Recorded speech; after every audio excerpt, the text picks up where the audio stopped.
Di ko inakalang darating din sa akin nung ako'y nanalangin kay Bathala, naubusan ng bakit. Bakit umalis nang walang sabi?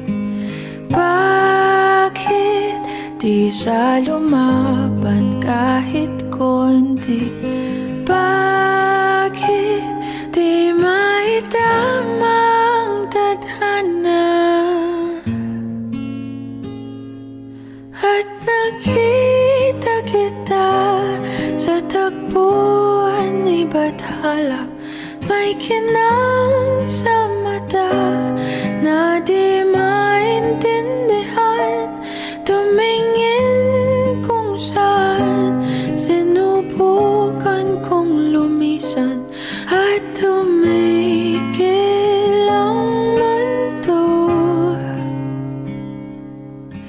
nung ako'y ituro mo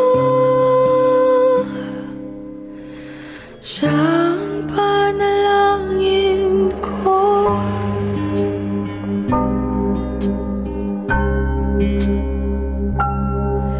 At hindi di mapaliwanag ang nangyari sa akin.